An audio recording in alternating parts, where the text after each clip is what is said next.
Hello friends, in last video I discussed about the Patzer Opening or the Parham Attack.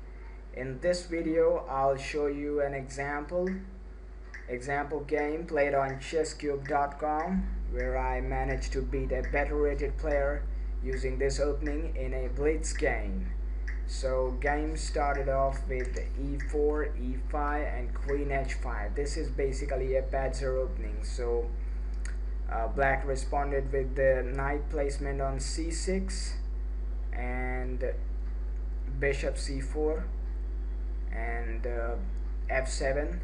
The mate is threatened on f7, so black has to do something about this. Black played a pawn push, so queen dropped to f3. Now still f7 is under fire, mating threat, so black put his queen on f6. So black is trying to exchange the queen here, so I didn't bother about that. I developed my knight on c3.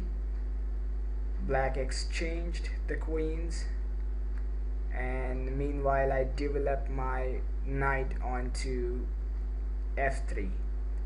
So queens were exchanged, and now this is the scenario. Black now decides to play a6.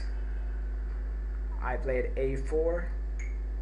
Black developed his second knight on e7, and I put my knight onto d5.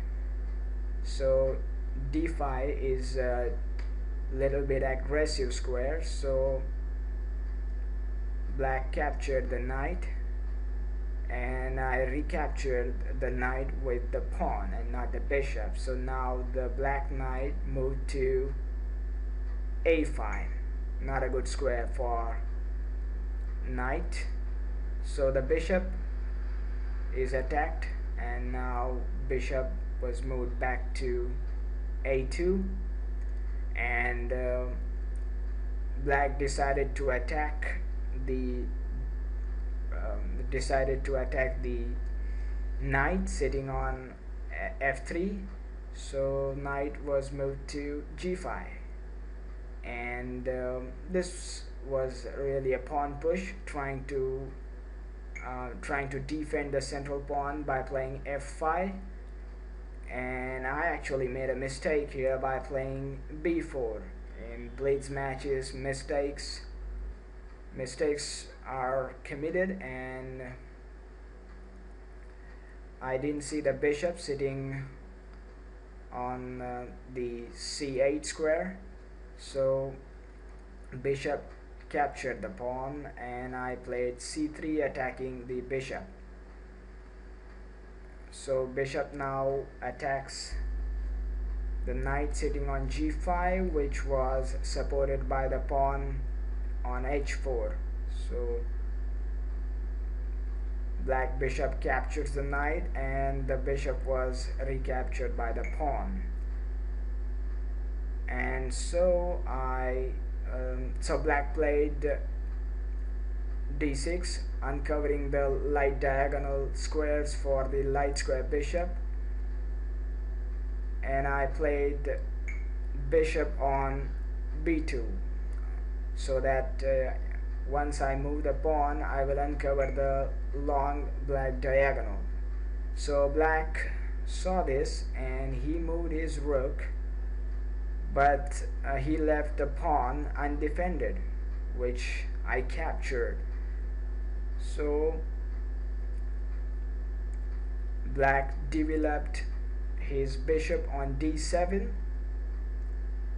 So anyway, I moved the pawn to uncover the diagonal, and now the black knight is in a very bad position.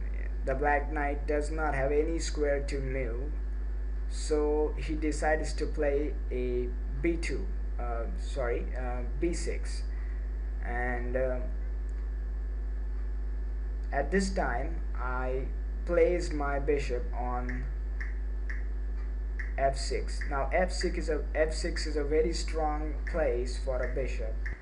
So this prevents the king to move to this square, and this really restricts two squares that the king can currently go to, and this was blocked by the black piece. So this is not good for black, but black continued with his strategy and he played the knight back on b7 so that he can move to good squares such as this square. But this was the crucial time when black made a big mistake, because after check there is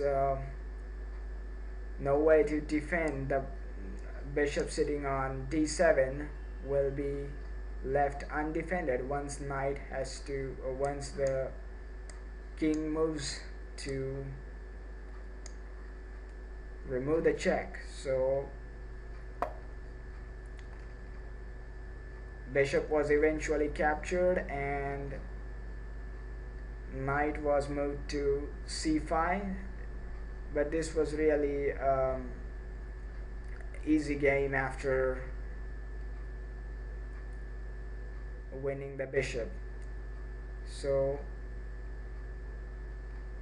it was just a matter of time when pieces were exchanged off the board.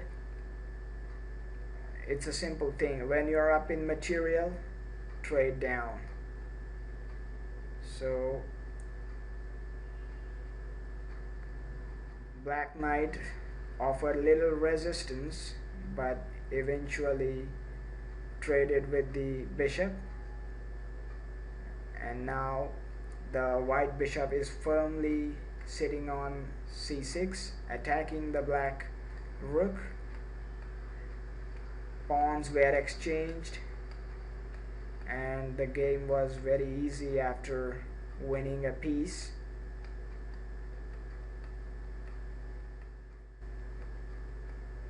Pawn eventually went on to